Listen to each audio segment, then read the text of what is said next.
Welcome to R N T English classes. दोस्तों, आज के इस वीडियो में हम लोग ये जानेंगे कि शुड मॉडल का यूज कैसे करते हैं। तो चलो आइए आज के इस वीडियो में हम जाने कि शुड मॉडल का यूज हम कहां कहां कर सकते हैं। तो शुड एक मॉडल होता है जिसका हिंदी में अर्थ हम लोग कई बार लगाते हैं चाहिए। लेकिन दोस्तों, चाहिए का मतलब यहाँ पे कोई चीज चाहिए नहीं है। चाहिए का मतलब है कि एक तरीके से एक्सपेक्टेड है, मतलब कोई चीज हमें करनी चाहिए, सपोज्ड। ठीक है ना। एक तरीके से मॉरलिटी यानी नैतिकता से संबंधित चीज है कि हमें ये चीज करनी चाहिए। ठीक है, तो चाहिए यहाँ पे वो है। तो सबसे पहले जब हमने बात ये बोल ही दी है तो हम शुड का जो यूज करते हैं वो मॉरल ड्यूटी, मॉरल ड्यूटी और मॉरल ऑब्लिगेशन, मॉरल ड्यूटी और मॉरल ऑब्लिगेशन हिंदी में बोले तो इसका अर्थ होता है नैतिक कर्तव्य। नैतिक कर्तव्य का मतलब होता है कि जो चीज हमारी कॉन्शियंस पे बेस्ड होती है। कॉन्शियंस का मतलब होता है अंतरात्मा, ठीक है ना, हमारे विवेक पर। ठीक है, जो चीज हमें करनी चाहिए, नहीं करे तो उसके लिए सजा नहीं, लेकिन वो हमें करनी चाहिए। राइट एक्शन, सेंसिबल एक्शन, अच्छा कार्य है, ये सही रहेगा। ऐसी जब बात आती है तब हम लोग शुड का यूज करते हैं। जैसे एग्जाम्पल के तौर पे, we should help the poor.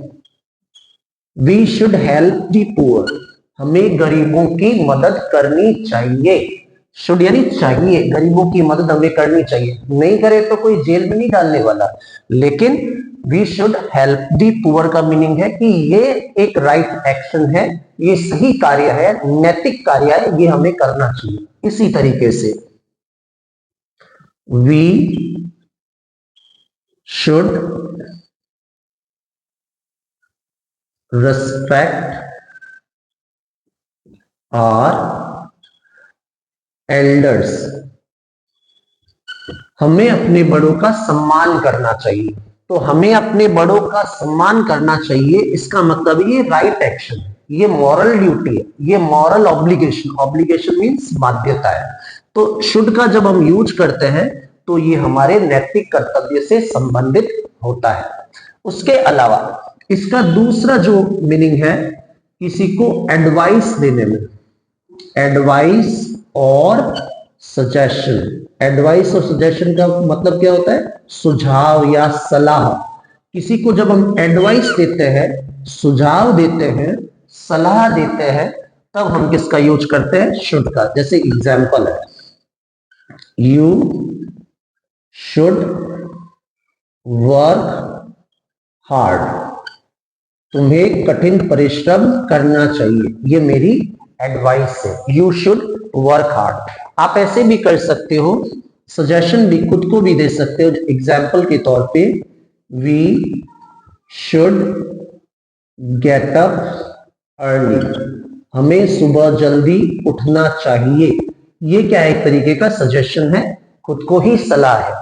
तो मॉरल ड्यूटी में और एडवाइस और सजेशन में किसका यूज होता है? शुड का यूज होता है। अब इसका एक तीसरा यूज भी है, वो आपको ध्यान रखना है। बहुत ही सिंपल चीज है, ठीक है। तीसरा यूज क्या है? एकदम सिंपल सी है कि जैसे कोई अजम्पशंस होते हैं, अजम्पशंस और एक्सपेक्टेशंस।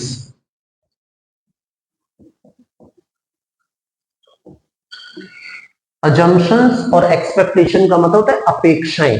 ऐसा होना चाहिए, ऐसा होने की अपेक्षा है। एग्जाम्पल के तौर पे, the train should arrive on time. इसका मतलब है मैं ये एक्सपेक्ट कर रहा हूं, कि जो ट्रेन है समय पे आनी चाहिए, मुझे लगता है कि ट्रेन समय पे आएगी, ऐसा लगता है। तो एक्सपेक्टेशन या अजम्पशन में भी हम लोग इसका यूज करते हैं, शुड का यूज करते हैं। ठीक है, जैसे एग्जाम्पल है किसी आदमी के बारे में भी हम कर सकते हैं, जैसे example he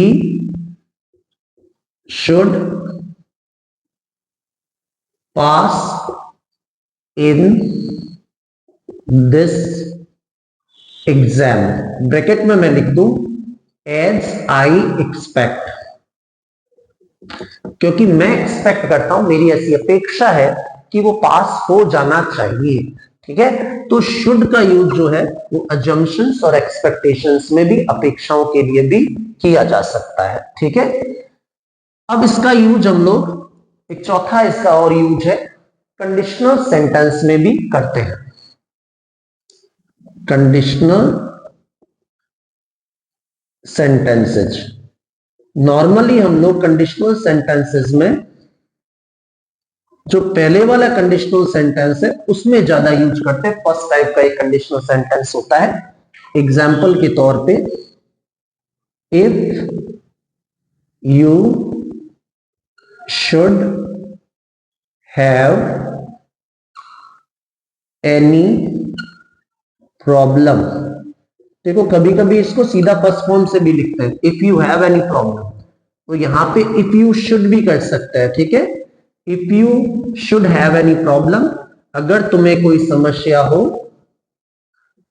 you can call मी, तो तुम मुझे कॉल कर सकते हो। ठीक है, तो if you should have any problem, अगर तुम्हें कोई समस्या आए तो तुम मुझे कॉल कर लेना, कर सकते हो।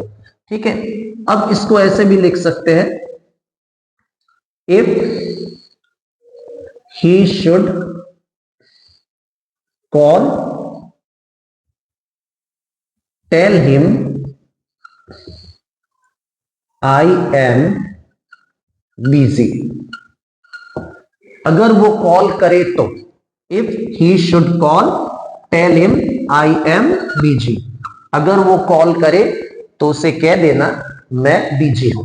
तो शुड का यूज कंडीशनल सेंटेंस, शर्त वाले वाक्य में, जो वाक्य किससे शुरू होते हैं, इफ से नॉर्मली शुरू होते हैं। तो if you should have any problem, यदि तुम्हें कोई समस्या हो, you can call me. If he should call, यदि वो कॉल करे तो उसे कह देना मैं बिजी हूं। ऐसे वाक्यों को हम क्या कहते हैं, कंडीशनल वाले वाक्य होते हैं। इनमें भी हम लोग शुड का यूज कर सकते हैं। एक और बहुत बढ़िया यूज है शुड का, ये कंडीशनल का ही पार्ट है। ठीक है, इस कंडीशनल सेंटेंस का ही पार्ट है, जिसको हम कहते हैं इन्वर्टेड कंडीशनल। इन्वर्टेड कंडीशनल मतलब यहां पे हम लोग है ना इफ का यूज नहीं करते, शुड का यूज करते हैं, और जो शुड है वो इफ का सेंस दे देता है।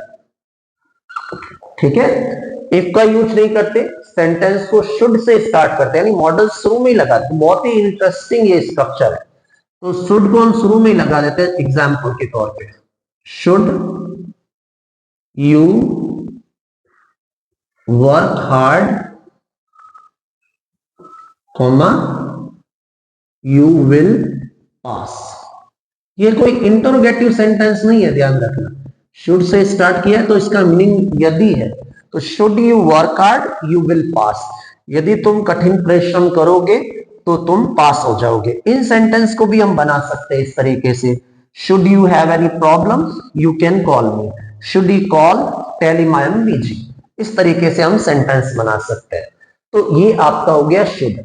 एग्जाम्स में कैसे आता है, ब्रैकेट में कोई ना कोई ऐसा वर्ड लिखा होता है जिससे हमें पता चल जाता है कि इसमें शुड का यूज होना है। जैसे advice, suggestion, recommendation, expectations, concerns, ये सारी चीजें ब्रैकेट में लिखी होती है जिससे हमें पता चल जाता है। ठीक है, और नहीं भी लिखी होती तो सेंटेंस से हमें पता करना पड़ता है कि इस सेंटेंस में क्या आएगा।